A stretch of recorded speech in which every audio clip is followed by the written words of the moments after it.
ওম নমঃ ভগবতে বাসুদেবায়। ওম তৎসৎ। শ্রীমদ্ ভগবদ্ গীতা ষষ্ঠ অধ্যায়। এই অধ্যায় হল ধ্যানযোগ অধ্যায়। শ্রীমদ্ ভগবদ্ গীতার প্রত্যেকটি অধ্যায়ের প্রত্যেকটি শ্লোকের ধারাবাহিকভাবে পুঙ্খানুপুঙ্খ বিশ্লেষণ এই চ্যানেলের মাধ্যমে আপনাদের কাছে পৌঁছে দেবার চেষ্টা করছি, যাতে আপনারা প্রত্যেকেই খুব সহজভাবেই বুঝতে পারেন এবং তাতে উপকৃত হন। এই পর্বে আলোচনা করছি শ্রীমদ্ ভগবদ্ গীতার ষষ্ঠ অধ্যায়ের 34তম শ্লোকের ব্যাখ্যা বা বর্ণনা। যে চঞ্চলতার জন্য মনকে দৃঢ়ভাবে অবস্থান করানো কঠিন বলে অর্জুনের মনে হয়েছে, সেই চঞ্চলতার স্পষ্ট বর্ণনা এই 34তম শ্লোকে উল্লেখ করা হয়েছে। শ্লোকটি হল, চঞ্চলম হি মনঃ কৃষ্ণ প্রমাথি বলবৎ দৃঢ়ম তস্য অহম নিগ্রহম মন্যে বায়ুরেব সুদুষ্করম।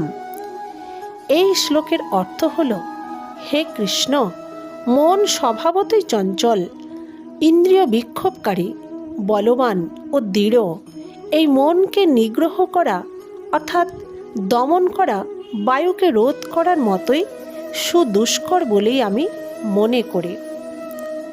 এই ব্যাখ্যায় বলা হয়েছে, এখানে ভগবানকে কৃষ্ণ নামে সম্বোধন করে অর্জুন যেন বলছেন, হে প্রভু, আপনি কৃপা করে এই মনকে আকর্ষিত করে আপনাতে মগ্ন করুন, তবেই এটি যুক্ত হবে। আমার পক্ষে এটি বশীভূত করা খুবই কঠিন, কারণ এই মন বড়ই চঞ্চল এবং ইন্দ্রিয়ের বিক্ষোভকারী, অর্থাৎ এটি সাধককে তার স্থিতি থেকে বিচ্যুত করে। মন যেমন দৃঢ় তেমনই বলবান। ভগবান এই কাম বা কামনা থাকার 5টি স্থানের উল্লেখ করেছেন: ইন্দ্রিয়াদি, মন, বুদ্ধি, বিষয় এবং স্বয়ং। আসলে কাম বাস করে স্বয়ংয়ে, চিৎ জড় গ্রন্থিতে, এবং ইন্দ্রিয়াদি, মন, বুদ্ধি ও বিষয়াদিতে এটির প্রতীতি হয়। যতক্ষণ স্বয়ং থেকে কামনা নিবৃত্ত না হয়, ততক্ষণ এটি সময় অসময়ে ইন্দ্রিয়াদিতে প্রতীত হয়। কিন্তু কামনা যখন স্বয়ং থেকে নিবৃত্ত হয়ে যায়, তখন ইন্দ্রিয়াদিতেও আর থাকে না। এর দ্বারা প্রমাণিত হয় যে যতক্ষণ স্বয়ংয়ে কামনা থাকে, ততক্ষণ এটি সাধকের মনকে পীড়িত করতে থাকে। তাই এখানে মনকে প্রমাথি বলা হয়েছে। যখন মনে এবং ইন্দ্রিয়াদিতে কামনা আসে, তখন তা সাধককে গভীরভাবে ক্লেশ দেয়। তাতে সাধক নিজ স্থিতিতে স্থির থাকতে পারে না। সেই কামনা স্বয়ংয়ে থাকায় পদার্থগুলির ওপর মনের গভীর আকর্ষণ হয়। তাই মন কিছুতেই তাকে ছাড়ে না, দৃঢ়ভাবে ধরে থাকে। তাই মনকে দৃঢ় বলা হয়েছে।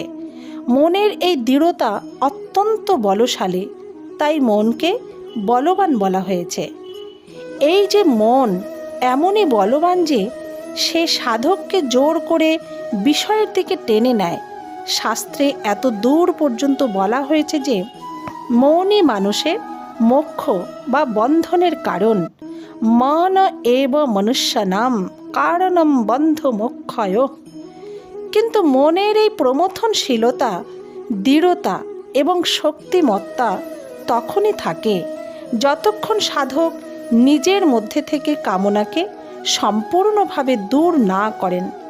সাধক নিজে যখন কামনা রহিত হন, তখন বিষয়াদির যতই সংসর্গ হোক না কেন, সাধকের ওপর তার কোনো প্রভাবই পড়ে না। তখন মনের প্রমথনশীলতা অর্থাৎ আলোড়ন, এই বৃত্তি নষ্ট হয়ে যায়। মনের চাঞ্চল্যও ততক্ষণ বাধা সৃষ্টি করে যতক্ষণ স্বয়ংয়ে কিছুমাত্র কামনার অংশ থাকে। কামনা সম্পূর্ণ নিবৃত্ত হলে মনের চাঞ্চল্য কিছুমাত্র বাধা হতে পারে না। শাস্ত্রকারেরা তাই তো বলেছেন, দেহাভিমানে গলিতে বিজ্ঞাতে পরমাত্মনি যত্র তত্র মনঃ জাতি তত্র তত্র পরমামৃতম।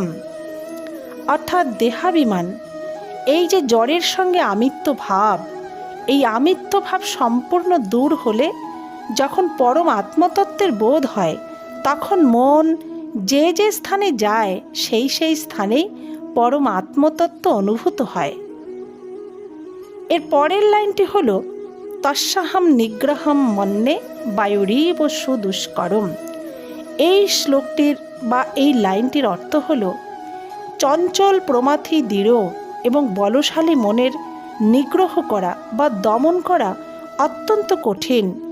আকাশে বিচরণশীল বায়ুকে যেমন কেউ হাত দিয়ে ধরতে পারে না, তেমনি এই মনকেও কেউ ধরতে পারে না।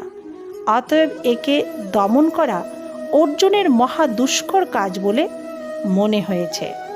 ধন্যবাদ বন্ধুরা। এখানেই এই 34তম শ্লোকের ব্যাখ্যা বা বর্ণনা সমাপ্ত। আমার এই চ্যানেলটিকে সাবস্ক্রাইব করে আমার পাশে থাকবেন। আপনাদের লাইক, কমেন্ট ও শেয়ার যেন আরও বেশি মানুষের কাছে পৌঁছাতে সাহায্য করে, তাতে আমার এই প্রয়াস সার্থকতা লাভ করবে। ধন্যবাদ বন্ধুরা। ভালো থাকবেন, সুস্থ থাকবেন। জয় শ্রীকৃষ্ণ।